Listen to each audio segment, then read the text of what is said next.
intervenir dans la complexité nécessite de pouvoir s'outiller pour que les décisions et les actions qu'on prenne orientent les résultats dans un sens positif.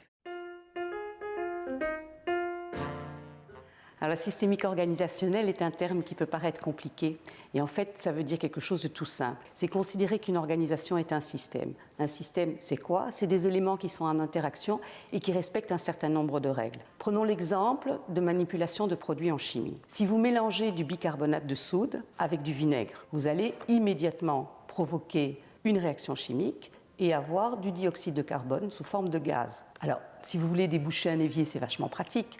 Par contre, à grande échelle, ça peut s'avérer dangereux. Vous avez intérêt à connaître les règles de manipulation des produits chimiques pour pouvoir maîtriser un tout petit peu votre résultat. Pour une organisation, c'est pareil. Quand vous intervenez, vous faites une action, vous opérez un changement, ça va interagir avec tout ce qui existe. Vous avez plutôt envie de maîtriser ou en tout cas pouvoir orienter les résultats. C'est ennuyeux de n'avoir aucune idée des conséquences que va avoir votre action et de ne pas pouvoir prédire un tout petit peu même la chaîne de conséquences qu'il va avoir dans une organisation. Donc à quoi ça sert? C'est une excellente question, mais ça sert en fait à pouvoir faire le tri entre des mesures et des actions qui vont avoir et faire une vraie différence par rapport aux résultats qu'on veut obtenir, ou des mesures et des actions qui vont avoir un impact marginal, peu important, voire à certains moments même négatif. Imaginez que vous voulez orienter les résultats de votre équipe et améliorer l'efficacité. Vous allez pouvoir vous poser la question, est-ce que je dois, par exemple, élaborer des indicateurs de résultats pour pouvoir les pousser? Ou alors, non, je vais faire une procédure détaillée de comment ils doivent procéder, de telle manière qu'ils atteignent mieux leurs objectifs. Je pourrais aussi accompagner individuellement pour motiver et coacher chacun des membres de mon équipe. En fait, je pourrais aussi limiter l'autonomie de mon équipe en contrôlant un peu plus ce qu'ils font. Ou au contraire, par la motivation, je vais leur donner plus d'autonomie. En fait, possiblement, c'est toutes des bonnes idées. Mais par contre, il y a certaines idées, si vous les appliquez dans votre système en particulier, qui vont au contraire produire des effets de blocage et d'autres qui vont vous permettre d'atteindre les résultats. C'est ça la systémique organisationnelle, c'est tenir compte des règles du système pour savoir quelles sont les bonnes idées appliquées en vue d'atteindre vos résultats.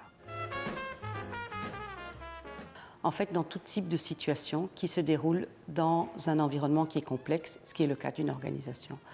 Prenons l'exemple de Rosa et Marc. Ils ne s'entendent pas, leur relation est assez dégradée et à chaque réunion d'équipe, il va y avoir un moment de blocage parce qu'ils vont commencer à arriver sur un terrain conflictuel.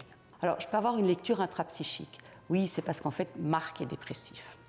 Je peux avoir une lecture interactionnelle, interpersonnelle de la relation entre les deux. En fait, Rosa a vraiment un caractère de cochon et puis Marc, il est un peu introverti, il est timide. Je peux décider d'y ajouter une lecture organisationnelle. Alors, est-ce que les descriptifs de fonctions de Marc et Rosa sont suffisamment clairs? Est-ce que ces deux fonctions se superposent et en fait ils sont amenés à faire tous les deux la même chose, ce qui les met en concurrence? Est-ce qu'il existe un lien hiérarchique qui serait mal établi? Ou alors, en fait, ils comprennent les priorités du service totalement différemment. À cette lecture organisationnelle, je vais y rajouter une lecture systémique. C'est-à-dire que je vais découper, comprendre, observer comment se déroulent les interactions entre Rosa et Marc. À partir de quels propos ou quelle position de Rosa Marc va réagir, qui fait réagir Rosa d'une autre manière, qui refait réagir Marc. Et ce champ interactionnel et cette description va me donner des pistes de comment modifier cette interaction pour pouvoir modifier mes dynamiques de réunion d'équipe.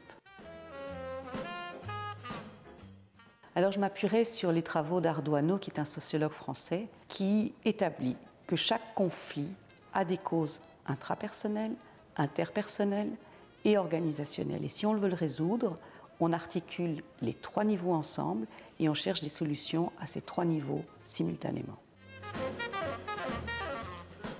Cette formation s'adresse à toutes les personnes qui travaillent avec la complexité des systèmes.